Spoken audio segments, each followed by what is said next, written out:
Hi everyone, this is Rajesh Yadav. I welcome you all to Rankers Teaching Exam. I hope आप लोगों ने बिल्कुल बेहतरीन performance दिया होगा एग्जामिनेशन हॉल में। और आपके सामने आज का जो इवनिंग शिफ्ट का पेपर है वो मैं आपके सामने रखा हूं, इसको देखना है। और पहला पैसेज जो है आपके सामने ये लिखा हुआ है, इस पैसेज का मैं आंसर आपको बताता हूं। अल्टीमेटली इसको जा करके एक बार घर पर पढ़ना। और यहां पर कह रहा है व्हाई डिड तारावतीज हस्बैंड बिरेट हर। यहां पर इस सेंटेंस का जो आंसर होगा वो मैं आप लोगों के सामने बताते रह रहा हूं ताकि आप लोग ध्यान रखेंगे और अपने आंसर्स को मैच कर लेंगे। यहां पर समझ रहे हैं आप। इसका जो 91 का जो आंसर है वह मैं आपको बता देता हूं कि इसका आंसर है वह है आपका first is the correct answer. ये आपके सामने इसका आंसर है, ठीक है। दूसरा प्रश्न आपके स्क्रीन पर कह रहा है Taravati emotional state towards her daughter could be described as के बारे में बातें कर रहे हैं। 92 का जो आंसर है वो मैं आपको बता देता हूं। 92 का आंसर जो है वह third is the correct answer. यहां पर हम लोग बात कर रहे हैं एम्बिवैलेंट के बारे में बातें कर रहे हैं।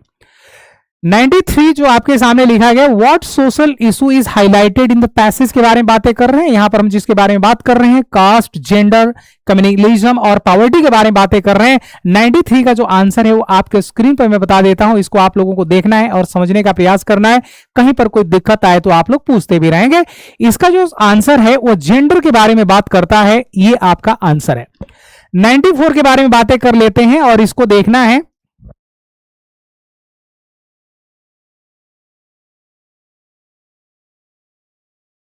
Social issue is highlighted in the passage के बारे में बातें कर रहे हैं। यहां पर इसका आंसर जो है वो gender is the correct answer, क्योंकि पैसेज पढ़ेंगे तो आपको पता लग जाएगा। आते हैं हम लोग दूसरे प्रश्न पर। और 94 का जो आंसर आपके स्क्रीन पर दिख रहा है, कह रहे हैं कि choose the word nearest in meaning to the holler के बारे में बात कर रहे हैं और होलर वर्ड के बारे में बात कर रहे हैं। होलर का जो नियरेस्ट मीनिंग है वह आपको क्लियर होना चाहिए। और यहां पर मैं आपको बता देना चाहूंगा कि वो आंसर है फर्स्ट, शाउट के बारे में बात कर रहे हैं। ये आपके सामने आंसर है, shout first is the correct answer, ठीक है। तो ये आपके सामने मैंने आंसर बताया। आते हैं हम लोग दूसरे प्रश्न पर। और यहां पर आपके सामने मैं दूसरा 109 ना इस पर बात कर लेते हैं। और ये आप लोग 90 ये आप लोगों के स्क्रीन पर दिख रहा होगा, एक एक करके आप लोग देखते रहेंगे। 95 के बारे में बात कर रहे हैं। Things were lying at 6s and 7s means का क्या मतलब होता है? वह चीजें जो स्कैटर्ड चीजें होती हैं ना, अपने रिदम में नहीं होती, सिस्टमैटिक तरीके से नहीं होती है, प्रॉपर ऑर्डर में नहीं होती है, उसको हम लोग बोलते हैं। और इसका जो आंसर है डिसऑर्डरली है, वह आपका second is the correct answer. ये आप लोग ध्यान रखेंगे। Which of the following is opposite in meaning to the admonition के admonish के बारे में बातें करते हैं। admonish करने का मतलब होता है जहां पर आप प्रेज नहीं करते हैं। admonish का मतलब होता है जहां पर इसका अपोजिट है प्रेज करना। इसका मीनिंग जो एडमोनिशन का अपोजिट मीनिंग है एडमोनिशन का, वह आपका प्रेज करना। अपोजिट पूछ रहा है, शायद आप लोग एक बार देखेंगे, अपोजिट पूछ रहा है। इसका मतलब होता है किसी को क्रिटिसाइज करने के बारे में बातें करते हैं। इसका जो आंसर है वह आपका पता है क्या है, प्रेज है, admonish. Next, the next day Rupa had to appear in her examination in ... home science, chemistry, biology और English।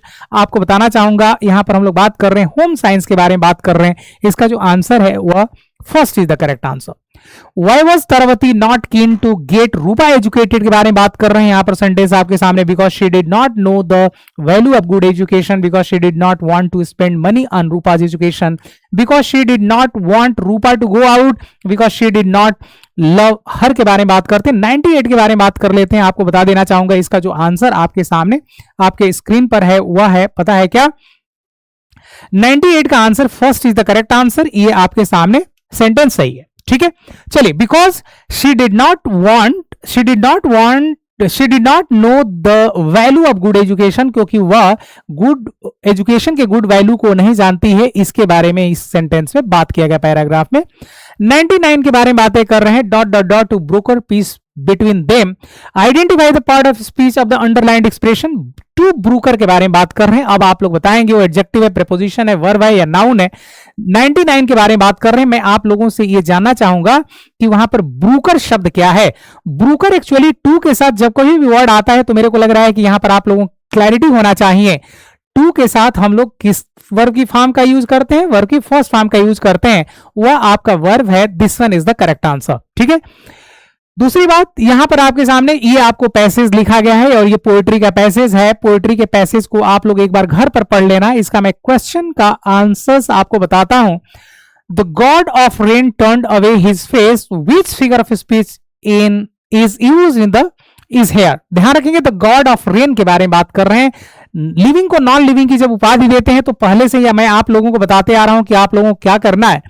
उसको मैं कई बार आप लोगों कल भी मैं कहा था कि उसको हम लोग पर्सनिफिकेशन बोलते हैं, क्योंकि यहां पर गॉड ऑफ रेन के बारे में बात किया गया है।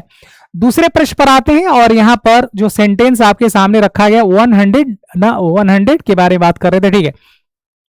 और इसके बाद आपके सामने ये वाला प्रश्न आ गया है और इसको आप लोग देखेंगे। मैंने आपके सामने ये बताने का प्रयास किया कि यहां पर आपका क्वेश्चन है 101 के बारे में बात कर रहे हैं। What does the poverty line needed receded further signify के बारे में बातें कर रहे हैं। 101 के बारे में बात कर रहे हैं। 101 का जो आंसर है वह आपको क्लैरिटी होना चाहिए और यहां पर मैं आपके सामने क्लियर कर देता हूं। इसका जो आंसर है second is the correct answer.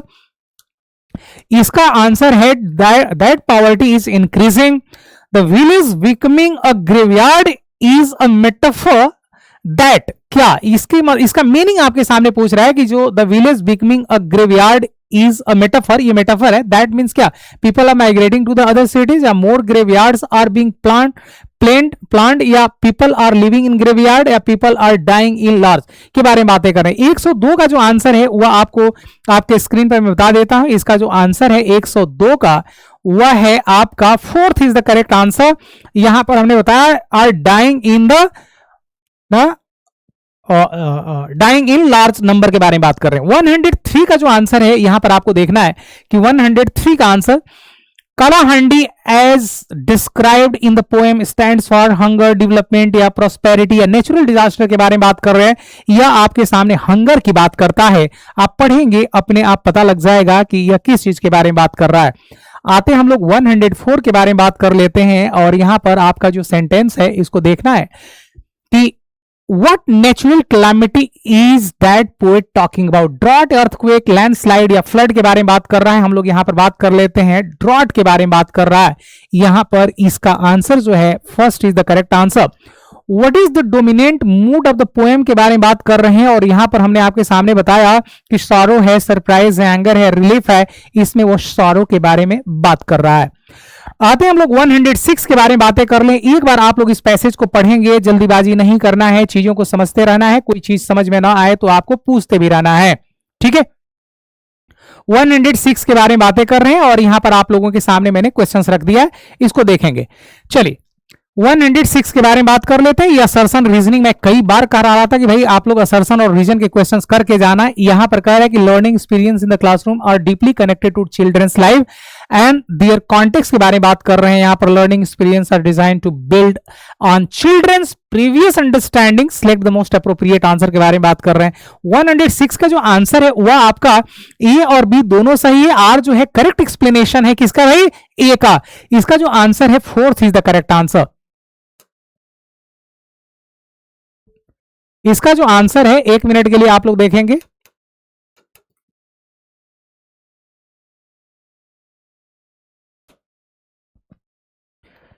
इसका जो आंसर है वह आपका पता है क्या है, fourth is the correct answer. इसके आंसर के बारे में बात कर रहे थे हमने आपको ये बताया कि इसका आंसर जो है ब्रदर क्या है, ये fourth is the correct answer.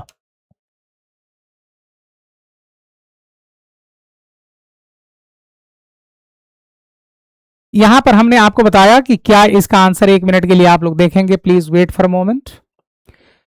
यहां पर हमने आपको यह बता दिया कि इसका जो आंसर है वह क्या है भाई, fourth is the correct answer, ठीक है। देखिए this one is the correct answer.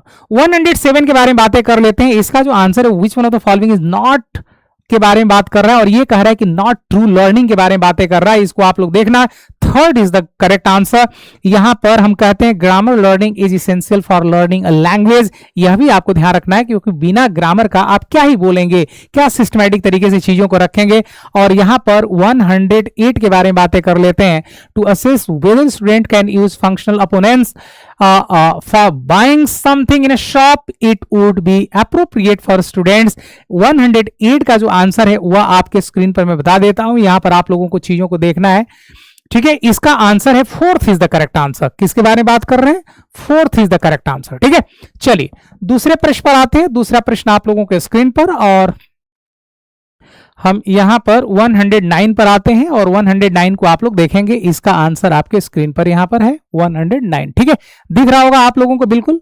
चलिए बहुत बढ़िया, 109 के बारे में बातें कर रहे हैं। 109 का जो आंसर है वह कह रहा है कि teacher found some of the aspects of human के बारे में बात कर रहे हैं। ये थोड़ा सा कट गया है तो आप लोग मैनेज कर लेना। इसका जो आंसर है 109 का वो fourth is the correct answer. 109 का जो आंसर है वो fourth is the correct answer. ठीक है, रिमेडियल टीचिंग के बारे में बातें करते हैं। क्यों? क्योंकि उसमें से she decided to pick the students who find difficult to the particular aspects. ना मान लीजिए उसकी कमजोरी है तो उसको आपको फाइंड आउट करना पड़ेगा और उसके बाद उसको ना रिमेडियल टीचिंग प्रोवाइड करनी पड़ेगी ताकि वो रेस्ट ऑफ द स्टूडेंट्स के साथ ना मैनेज कर पाए। विच one of the following is not के बारे में बातें कर रहे हैं। नॉट अ सब स्किल ऑफ रीडिंग के बारे में बात कर रहे हैं। 110 का जो आंसर है वह आपके स्क्रीन पर आ गया है और यहां पर आप देखेंगे 110 का answer third is the correct answer. ये आपके सामने knowing the spelling of each word के बारे में बात कर रहे हैं और यहीं पर हम लोग आते हैं 111 के बारे में बात कर लेते हैं। 111 का आंसर जो आपके सामने रखा गया है इसको आप पढ़ेंगे। Students portfolio is purposeful collection of pieces of students work. The portfolio can encourage students to evaluate their own strength and weakness के बारे में बातें कर रहे हैं। जब आप ये बात कर रहे हैं तो आपको क्लैरिटी होना चाहिए कि यहां पर इसका जो आंसर पता है क्या होना चाहिए था। यह इसका आंसर जो है वो fourth is the correct answer. क्यों ऐसा? क्योंकि जब हम बात करते हैं कि ये दोनों सही हैं लेकिन आर जो है एक करेक्ट एक्सप्लेनेशन है, क्योंकि portfolio can encourage student to evaluate their own strength and weaknesses because student portfolio क्या होता है? Collection of pieces of students work होता है। तो ये आपके सामने रखा गया। 112 के बारे में बातें कर लेते हैं। 112 का जो आंसर है वह टू हेल्प द स्टूडेंट आपके सामने ये आपका ग्रेडेड रीडर कहलाता है। क्या कहलाता है? ये ग्रेडेड रीडर के बारे में बात करते हैं और वहीं पर हम आपके स्क्रीन पर यहां पर दिखा देते हैं। 113 का जो आंसर है वह आप लोग एक बार पढ़ेंगे, ये आपके सामने आपके स्क्रीन पर। 113 का आंसर जो है वह third is the correct answer. ये आपका डायग्नोस्टिसियन के बारे में बातें करते हैं। 113 और 114 के बारे में बात कर लेते हैं। ये आपके स्क्रीन पर दिख रहा होगा। ठीक है, चलिए बहुत बढ़िया। 114 के बारे में बातें करें। Teacher of class first ask her learner to scribble or draw or write whatever children went on the walls. What does she encourage her के बारे में बातें कर रहे हैं। यहां पर आपके सामने ऑप्शंस दिया गया। 114 का जो आंसर है इसमें आपको बता देना चाहूंगा इमर्जेंट लिटरेसी के बारे में बातें कर रहे हैं। ये आपका आंसर सही है, बाकी सारे स्टेटमेंट इनकरेक्ट है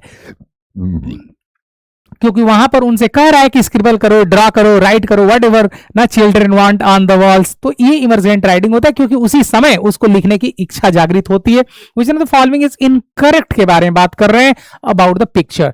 पिक्चर एंड पिक्चर इलस्ट्रेशंस, ये जो बुक होता है इसके बारे में बात कर रहे हैं। 115 का आंसर आप लोग देखेंगे और ये मैं आपके सामने रख देता हूं। 115 का जो आंसर है करेक्ट बोल रहा है, यानी third is the correct answer, क्योंकि picture do not help present language in the unfamiliar context, they actually do the help.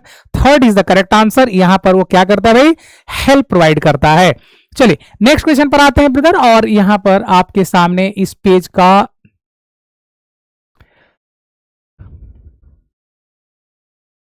114 के बाद ना 16 के बारे में बात कर लेते हैं। थोड़ा सा देखेंगे आप लोग इस क्वेश्चन को। 16 के बारे में बात कर लेते हैं, देखेंगे एक बार आप लोग पढ़ेंगे। Which of the following statement related to the young learner is true के बारे में बात कर रहे हैं। 16 का जो आंसर आपके सामने होगा 116 का आंसर जो है वह first is the correct answer. क्यों ऐसा? क्योंकि young learner find it hard to understand abstract concept. भाई आपको कैसे बड़े बच्चे बड़े बड़े लोग हिल जाते हैं ना एब्स्ट्रैक्ट अमूर्त चीज को समझने में। What step would you take as a teacher to facilitate students interaction in your class के बारे में बात कर रहे हैं। यहां पर आपके सामने ऑप्शन दिया गया है और ये थोड़ा सा और मैं ऊपर कर देता हूं इसको ताकि आपको ये सारी चीजें दिख जाएंगी। देख लीजिए एक बार। और यहां पर आपके सामने 117 के बारे में बात कर रहे हैं। ये मैं आपको बता रहा हूं कि इसका जो आंसर है वह 117 का वह 2 इज द करेक्ट आंसर। इसका second is the correct answer. ठीक है, 118 के बारे में बात करते हैं। Cognitive theory of language development, suppose that language is dot dot dot के बारे में बातें करें। 118 के आंसर हम देख लेते हैं एक बार, और कहीं पर बाकी चीजें आपके सामने में रखता हूं एक एक चीज। 118 के बारे में बात कर रहे हैं। Yes, third is the correct answer. 103 इसका third is the correct answer. ठीक है, चलिए दूसरे प्रश्न पर आते हैं। दूसरा प्रश्न आप लोगों के स्क्रीन पर, और यहां पर आपके सामने 19 और 20 के बारे में बात कर लेते हैं। एक एक करके आप लोग देख लीजिए। अच्छा सर बोल रहे लैंग्वेज फॉर्म्स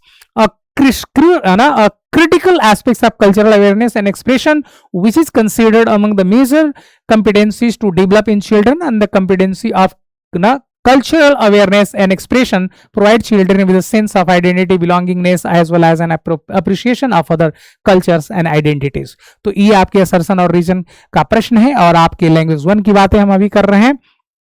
इसका 119 का जो आंसर है वह आपका पता है क्या है, 119 के बारे में बातें कर लेते हैं। इसका ना fourth is the correct answer. इसका मतलब आपको पता हूं असर्शन और रीजनिंग में आपके सारे ये आंसर जो दिए गए हैं वो fourth is the correct answer. सारे आंसर क्या है भाई, fourth is the correct answer. ठीक है,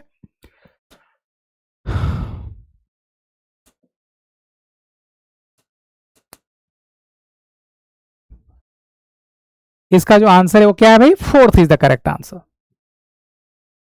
ठीक है, 120 को देखेंगे, ये आपके सामने थोड़ा सा प्रॉब्लम कुछ आ रहा है लेकिन कोई बात नहीं, there is no need to worry about. और यहां पर मैं आपको बता देता हूं 100 किसके बारे में बात कर लेते हैं भाई, 20 के बारे में बातें कर लेते हैं। 120 का जो आंसर है ये आपको देखना है, 120 को थोड़ा सा पढ़ लेते हैं फिर आंसर आपको बता देते हैं, क्योंकि 19 का जो आंसर था वो क्या था भाई, फोर्थ। इसका answer text book contain stories, poems, plays and other forms of writing by writers. We need to select such materials because they are ... के बारे में बातें कर रहे हैं। इसका fourth is the correct answer, क्योंकि ऑथेंटिक जो होता है, टेक्स्ट बुक मटेरियल जो होता है should be chosen because they are meaningful होना चाहिए, नेचुरल होना चाहिए और वो बच्चों को ऑथेंटिक हो और नेचुरल लैंग्वेज में लिखा गया हो। This is the correct answer. ठीक है, आइए हम लोग बात कर लेते हैं हम लैंग्वेज 2 के बारे में, जहां पर आपके सामने प्रश्न पूछा गया है। तो वहां पर मैं लिए चलता हूं और एक बार हम लोग प्रश्न ना वहां पे 2 पर देख लेते हैं, 120 के बारे में बातें कर लेते हैं ना। चलिए देखेंगे आपके सामने, ये आपके सामने लैंग्वेज 2 आ गया है और इसको आप लोग एक बार ना देख लेंगे घर पर, जिन लोगों ने भी ये देखा होगा। At that moment we heard a big bang from outside as it is a bomb had exploded, we felt as if we were being thrown violently to the ground के बारे में बात। ये आपका पैसेज है, इसका पूछ रहा है कि state which of the following statement is true या फॉल्स। आपको यह बताना है कि इसमें से कौन सा स्टेटमेंट जो है ट्रू या फॉल्स है, इसको आपको देखना है और समझने का प्रयास करना है। यहां पर हमने आपको बताया कि इसमें आपको क्या सर्च करना है भाई, 121 के बारे में बातें कर रहे हैं और ये आपका पेपर सेकंड है, तो आपको देखना है कि इसमें बात क्या कर रहा है। आपको बता देना चाहूं, नरेटर जो है offered sympathy to the old women, वो फॉल्स है। और वहीं पर हम बात करते हैं the boy tagged his sister in a violent manner, ये सत्य है। यानी the narrator only held that old women had not simply in the words that grabbed and gained। इसका जो आंसर है वो third is the correct answer. इसका जो आंसर है वो कौन सा आंसर है भाई, third is the correct answer, ये आपका ऑप्शन सही है। 120 what was the relationship of the tea seller's family with the boy he was their क्या, रिलेटिव है, नेवर है, फ्रेंड है, सन है। आपको पता होना चाहिए कि जब पढ़ेंगे तो पता लग जाए भाई वो बेटा है क्या भाई, क्योंकि old women cries oh my कुबला my son, तो वहां पर वो बोल रही है, नाम लेकर के बोल रही है oh my son. State vision of the following statement is true या फॉल्स के बारे में बातें कर रहे हैं, पैसेज पढ़ करके आपको आंसर बताना है, क्योंकि 123 में कह रहा है ये जो है वो आपका फॉल्स है, क्योंकि boy was dressed in a casual wear, वो फॉल्स है। Wore black jeans and a khaki jacket, not a casual wear, इसको कैजुअल वियर नहीं कहते हैं। On seeing his sister the boy attacked her in rage, true है। और इसका जो आंसर 123 का third is the correct answer. ये आप लोग एक बार पढ़ेंगे पता लग जाएगा। और आते हैं हम लोग दूसरे प्रश्न पर, 124 के बारे में बातें करें। What kind of sentence is the following, यहां पर and what was that in his. आप एक बात बताओ, जब आप किसी से प्रश्न पूछते हो, जब किसी से प्रश्न पूछते हो तो पता तो लग ही जाना चाहिए कि आप कौन सा स्टेटमेंट रख रहे हो। Are you getting me? तो हम लोग जब बात कर रहे हैं किसके बारे में, ये आपका इंटेरोगेटिव स्टेटमेंट है, क्योंकि प्रश्न पूछ रहा है, ऐसे भी क्वेश्चन मार्क आपको दिख जाना चाहिए, इंटेरोगेटिव है। he sped like a bullet towards the girl के बारे में बात कर ले, अंडरलाइंड वर्ड के बारे में बात कर रहा है, he sped like a bullet। तो यहां पर ये like जो वर्ड है वो एडजेक्टिव है, प्रीपोजिशन है, कंजंक्शन है या नाउन है या क्या है, इसको आपको देखना है और बात कर लेना है। ठीक है, तो मैंने आपको ये बताने का प्रयास किया कि जो स्पेड जो वर्ड आपके सामने यूज किया गया है वहां पर आपको like के बारे में, the underlined word like shows comparison, like is a preposition here, यानी second is the correct answer. ये क्योंकि बुलेट यहां पर आप लोग देखेंगे स्पेड लाइक अ बुलेट, तो वह आपका क्या है भाई, preposition is the correct answer. ठीक है, चलिए second is the correct answer. आते हैं हम लोग दूसरे प्रश्न पर और यहां पर आपके सामने 125 हो गया, 126 पर चलते हैं। ये आपका पोएम है ब्रदर, ये पोएम से मैंने, हाँ, how did the people present react to the big sound के बारे में बातें कर रहे हैं, 125 के बारे में बात कर रहे हैं। 125 तो मैंने आपको बता ही दिया था, प्रीपोजिशन है। 126 के बारे में बातें कर लेते हैं। यहां पर आपके सामने इस पैसेज को आपको देखना है और इसका जो आंसर है, third is the correct answer. क्या आंसर है? They were confused. The young man who appeared on the scene के बारे में बातें कर रहे हैं। 127 का जब आंसर पढ़ेंगे तो उसमें पैसेज लिखा गया है, seeing his face now my stomach suddenly dry and this implies fear, injury और डिस्टर्बेंस के बारे में बातें कर रहे हैं। इसका जो आंसर है वो third is the correct answer. ये आपका आंसर होना चाहिए था। What does the underlined word mean in the expression? यहां पर क्वेवरिंग के बारे में बात है। Quivering light, in the quivering light. Quivering light किसकी बात कर रहा है? वो मूविंग, फ्लक्चुएटिंग या रनिंग और हैंगिंग के बारे में बात कर रहा है। यहां से मेरे को लग रहा है कि आपको क्लैरिटी हो जाना चाहिए कि जब हम बात कर रहे हैं यहां पर, तो वह क्विवरिंग का मतलब होता है जहां पर शैक कर रहे हैं, ट्रेम्बल कर रहे हैं, उसको हम लोग बोलते हैं। इसका मतलब इसमें आपके सामने fluctuating is the correct answer. आते हैं हम लोग 128 के बाद, ये आपके सामने पैसेज एक और दिख गया है, ये बड़ा सा पैसेज है, इसको एक बार पढ़ लेना। उसके बाद हम आते हैं identify the part of speech of the underlined word के बारे में बातें कर लेते हैं। और यहां पर आप लोगों के सामने जो है 129, the tribe wanted someone to lead them. Them क्या है? आप कहेंगे भैया वो प्रोनाउन है, क्योंकि प्रोनाउन जो वर्ड होता है देम, अस, इनके बारे में बातें कर लेते हैं। तो हम लोग बात कर रहे हैं 129 के बारे में। आर यू गेटिंग मी? 129 के बारे में बातें कर लेते हैं। यहां पर ये pronoun is the correct answer, क्योंकि ये प्रोनाउन हमेशा आपके सामने रखा गया है। This one is the pronoun. The situations of war between tribes the patriarch, ये बीकेम मोर फुल। यहां पर आप लोग बता देना चाहूंगा, इसको जब पैसेज पढ़ेंगे तो उसमें पता लगेगा कि the patriarch Beckham even more powerful. इसका मतलब वह आपका first is the correct answer. इसका जो आंसर है फर्स्ट है। State which one of the following is true और फॉल्स के बारे में बातें कर रहे हैं। यहां पर आपको देखना है कि ये 4 ऑप्शंस दिए गए हैं, इसमें से 131 के बारे में बातें करें। इसको पढ़ेंगे तो आपको अपने आप क्लैरिटी होगा कि with new kinds of work coming up the patriarch faction like organizers, ये ट्रू है। लेकिन वहीं पर जब बात करते हैं the patriarch led his tribe to battle, ये फॉल्स है, क्योंकि इसका जो आंसर है वह second is the correct answer. ये आपका है, क्योंकि ए ट्रू है, बी फॉल्स है। Identify the tense of the given sentence whenever a man earned was divided. अब के बारे पास्ट टेंस है, प्रेजेंट है। अरे भैया डिवाइडेड की बात कर रहे हैं, यहां पर ऐसे भी वाज डिवाइडेड लिखा गया, तो पता लग जाना चाहिए वो इंडेफिनिट पास्ट है। क्या है वही? पास्ट इंडेफिनिट के बारे में बातें कर लेते हैं। हम लोग बात कर रहे हैं कौन सा टेंस है? 32 के बारे में बात कर रहे हैं। 32 का जो आंसर है वह आपको बता दूं पास्ट टेंस है। This one is the correct answer. ऐसे भी आपको पता लग जाना चाहिए। दूसरे प्रश्न पर आते हैं। दूसरा प्रश्न आप लोगों के स्क्रीन पर एक बार आप लोग देखेंगे यहां पर, और ये आपके सामने प्रश्न। अच्छा, 1 मिनट के लिए होल्ड करेंगे प्लीज। इधर आपके सामने यहां पर आंसर है।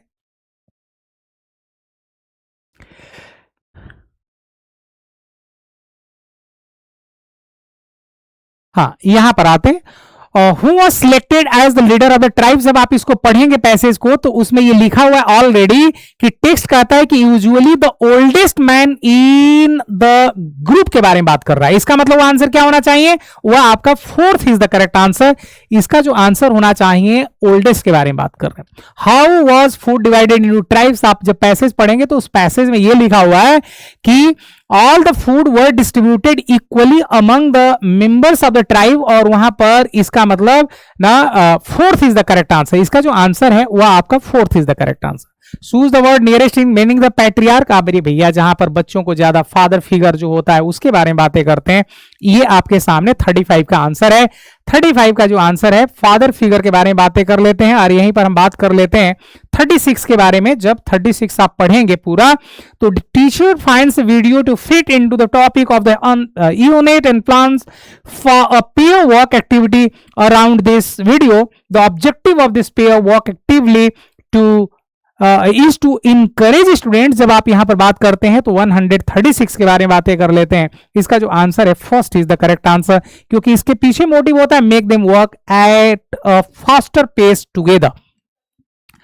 137 के बारे में बातें कर लेते हैं। 137 का जो आंसर है यहां पर आप लोग देखेंगे ना, collection of short stories to other narratives not prescribed supplementary reader for language learning and what is the major purpose of the supplementary reader के बारे में बातें कर रहे हैं। 137 के आंसर के बारे में बातें कर लेते हैं, मैं आप लोगों को बता देता हूं। Third is the correct answer, इसका जो आंसर है वो third is the correct answer. Assertion reasoning, remedial teaching, कई बार मैंने रिमेडियल टीचिंग पर क्वेश्चन कराया। Remedial teaching an integral part of the teaching learning process. Remedial teaching is to teach again not necessarily in the same manner to language items not properly learned के बारे में बात कर लें। 138 का जो आंसर है वह आपको बताना चाहूंगा, fourth is the correct answer. आज तो असर्शन रीजनिंग वाले में सारे के सारे आंसर जो है फोर्थ ही हो रहे हैं। भाई कुछ तो गड़बड़ है लल्ला, सारे के सारे जो आंसर है वह कौन सा आंसर है भाई? Fourth is the correct answer. ठीक है, इसका जो आंसर है आपके सामने पता है कौन सा answer, fourth is the correct answer. ठीक है, इसका जो, एक मिनट के लिए वेट करेंगे ब्रदर। 100, इसका fourth is the correct answer, fourth is the correct answer. 39 आपके सामने में बता देता हूं, 39 का आंसर क्या है। 139 आप पढ़ेंगे पता लग जाएगा। न retelling of story read by a student in his or her own words help is ना असेसिंग के बारे में बातें कर रहे हैं। 139 के बारे में बातें कर लेते हैं, मैं आपको बता देता हूं। इसका जो आंसर है second is the correct answer. इसका जो आंसर है वो क्या है भाई? Second is the correct answer. ठीक है, कंप्रीहेंशन के बारे में बातें कर रहे हैं, क्योंकि रिटेलिंग ऑफ द ना हेल्प इन असेसिंग, असेस समझने में, तो समझने की इंग्लिश होती है द एबिलिटी टू अंडरस्टैंड। 140 का जो आंसर है वह आप लोग देख सकते हैं, third is the correct answer. क्यों? Which one of the following is incorrect पूछ रहा है, ये आप लोग पढ़ेंगे। अजम्पशंस इन द लैंग्वेज, ये जो है teaching should given importance to writing rather than speaking. अरे भैया स्पीकिंग पर जोर देना चाहिए। चलो, which among the following is primary responsibility जो होती है लैंग्वेज टीचर्स की, वो क्या होती है? 41 के बारे में बातें कर लेते हैं। 41 का जो आंसर है ब्रदर आप लोगों को बता देना चाहूंगा, fourth is the correct answer. इसका fourth is the correct answer. उसका मोटिव होता है आइडेंटिफाई लर्नर्स कम्युनिकेटिव नीड्स। भाई उसकी जरूरत क्या है ये आपको पता होना चाहिए। और यहीं पर हम बात करते हैं 142 children at the foundational stage are most comfortable and learn based in dot dot dot. 142 का जो आंसर है वह आपके स्क्रीन पर मैं बता देता हूं, वह आपका second is the correct answer. Their home language के बारे में बात कर रहे हैं, वहीं पर हम लोग बात कर लेते हैं 100। यहां पर एक मिनट के लिए थोड़ा सा धैर्य रखेंगे प्लीज। इधर हम लोग लाते हैं और यहां पर आपका ये प्रश्न है, इसको आप लोग एक बार गो थ्रू होंगे, देख लीजिए। सेंटेंस कह रहा है कि which one of the following is incorrect about story telling for children, listening to stories help children dot dot dot के बारे में बात कर रहे हैं। यहां पर आप लोगों के सामने 143 के बारे में बात कर रहे हैं। इसका जो आंसर है वो first is the correct answer, क्योंकि लर्न सेंटेंस स्ट्रक्चर आपको पढ़ना पड़ता है कि सेंटेंस का स्ट्रक्चर क्या होता है। वहीं पर अ टीचर और language task makes mixed ability group of students, this mixed ability group is made to dot dot dot के बारे में बातें कर रहे हैं। ये आपका जो आंसर है 144 के बारे में बातें कर रहे हैं, ये आपका second is the correct answer, क्योंकि स्टूडेंट्स जो होता है वह टू हेल्प वन अनदर, वहां पर आपको सहायता प्रदान करनी पड़ती है। और 145 का जो आंसर आपके सामने, children should be expose to and immerse, डूब जाना चाहिए बच्चे को उसी क्वालिटी में, ताकि उस लर्निंग में, ताकि उसको कहीं पर भी कोई दिक्कत का सामना न करना पड़े। उसको मल्टीपल ओरल लैंग्वेज के बारे में बातें करते हैं, second is the correct answer, ये आपका आंसर है। ठीक है, अर्ली स्टेज पर ही बहुत सारे भाषाओं से उसको क्या कराना चाहिए, वैसे ही ना जैसे फर्स्ट लैंग्वेज सीखता है वैसे ही वो अदर लैंग्वेज को भी सीख सकता है।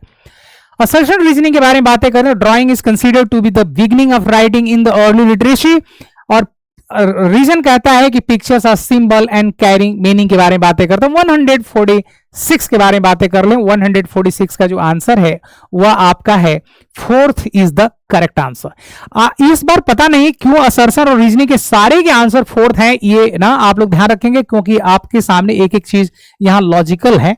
Minimal pair drill can be effective strategy to improve के बारे में बातें करते हैं, वोकैबुलरी में आता है या प्रोनाउंसिएशन या किसके बारे में बातें कर लें। 147 ये प्रोनाउंसिएशन की बातें करते हैं, क्योंकि मिनिमल पेयर क्या होता है, जैसे आप यहाँ पिन लिख देते हैं और यहीं पर आप पेन लिख देते हैं, तो इसमें मिनिमल पेयर यदि देखा जाए तो ई और ए का है। वहीं पर बैग लिख देते हैं और वहीं पर आप बैट लिख देते हैं, तो यहां पर मिनिमल पेयर आप देखते हैं तो किसका है भाई, टी टी और जी का है ये मिनिमल पेयर कहलाता है, वो प्रोनाउंसिएशन पर फर्क डालता है, इसको मिनिमल पेयर कहते हैं। 148 के बारे में बातें कर लेते हैं। विच one of the following is not related के बारे में बात कर लेते हैं, और ये आपके सामने कह रहा है कि not related to the behaviourist theory of language acquisition. जब हम लोग बात करते हैं किसके बारे में, बीएफ स्किनर के बारे में, तो बीएफ स्किनर के अनुसार यहां पर मैं बता देना चाहूंगा कि not related to behaviourist theory, इसका मतलब यह है कि सोशल इंटरेक्शन के बारे में बात करते हैं, वह आपका third is the correct answer. ध्यान रखेंगे यहां पर नॉट है, बिहेवियरिस्ट थ्योरी से जब नहीं है तो सोशल इंटरेक्शन है।